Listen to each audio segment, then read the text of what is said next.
Hello friends. Today we are going to study numerical on solid and liquid dielectrics.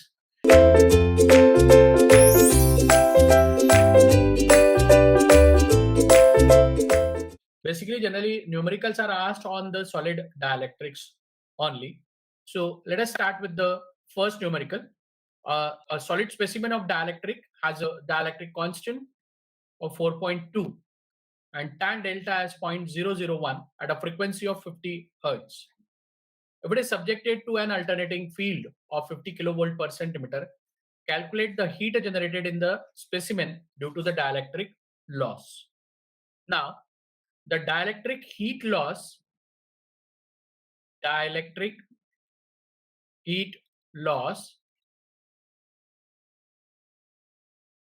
is given by the equation, or I just put it equal to E square into F epsilon R tan delta upon 1.8 into 10 to the power 12. The unit is watt per centimeter cube. So this heat loss in the given specimen is equal to, now E square means the field which is applied, which is of 50 kilovolt per centimeter. So it is 50 to the power 2. Now it is in kilovolt. So therefore convert this quantity into volts. So we get 50 multiplied by 10 to the power 3 whole square multiplied by frequency, which is given as 50 Hertz, epsilon R, which is given over here as dielectric constant, that is 4.2, tan delta as 0.001 divided by 1.8 into 10 to the power 12. The value, if you just do the calculation using calculator, you will get 0.291. You will get 0.291 milliwatt per centimeter cube.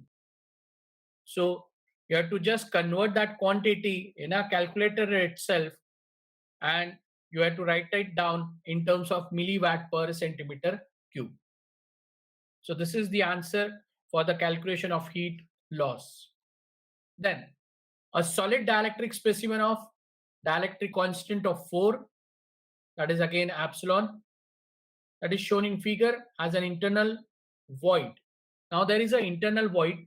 So you can see here we have an internal void. The internal void thickness is of 1 mm. It is 1 mm. The specimen is 1 centimeter thick. 1 centimeter, it means it is equal to 10 mm. As the quantity of void, that is gap of the void, it is in millimeter. Therefore, I am writing this gap of 1 centimeter equal to 10 millimeter. The supply voltage given to this is as 80 kilovolt, and the value is in RMS. Now we have to find out the internal voltage at which the internal discharge can occur.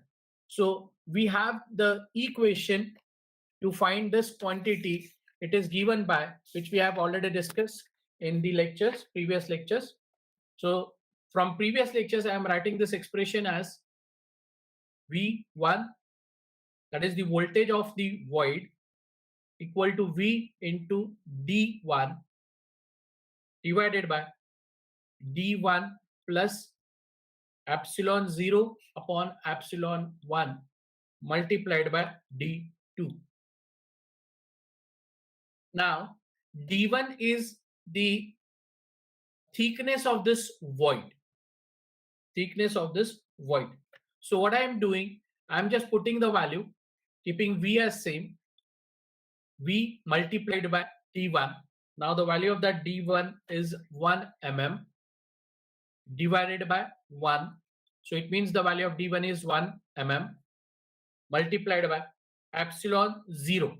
Now the value of this epsilon 0, I think all of you know, we have already known this value is 8.89 into 10 raised to power minus 12, and its unit is F per meter, farad per meter.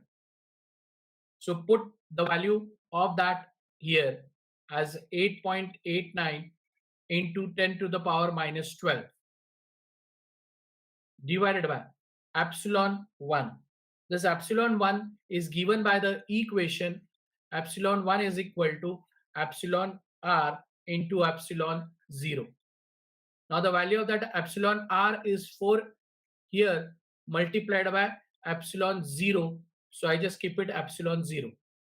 So what I get is, now instead of writing 8.989, I just keep that value 8.89 as epsilon 0, but I have given you the idea about the value of that epsilon 0 so that every time you can remember this. So now epsilon 0 multiplied by d2 that I had to write down, but before that I am writing epsilon 1. So it is epsilon r multiplied by epsilon 0. Now the d2 is what? The width of the remaining specimen, which is 10 mm minus 1 mm, which is equal to 9 mm. So multiplied by 9. So therefore V1 is equal to, okay, so now I just shift these values so that everyone can understand. So I keep this V1 here only. So implies V1 is equal to 1 into V. So I just get V divided by 1 plus, now here epsilon 0 get cancelled, and in the denominator you get 9 by 4. Taking LCM as 4, you get 4V upon 4 plus 9, that is 13. That is what the value of V1. Now, the voltage at which the air void of 1 mm thickness breaks down is 3 kilovolt per millimeter. So it means the value of V1 is given. It is 30 kilovolt peak per centimeter, right? So 30 kilovolt peak per centimeter, which is equal to 3 kilovolt per millimeter. Now here the gap of this space, this void is 1 mm. So therefore multiplied by 1 mm, I get 3 kilovolt. So V1 is 3 kilovolt and implies the voltage at which internal discharge can occur, that is V, is equal to 13 V1 divided by 4. That gives me 13 into 3 divided by 4, and it is equal to 13 3s are 39 divided by 4, which gives me 9.75 kilovolt peak. 9.75 kilovolt peak. So the internal discharge appear in the sinusoidal voltage when the voltage reaches a value of 9.75 kilovolt. So this is what the answer to this given numerical. Hope you understood this with the concept related to the solid insulating medium. Thank you so much.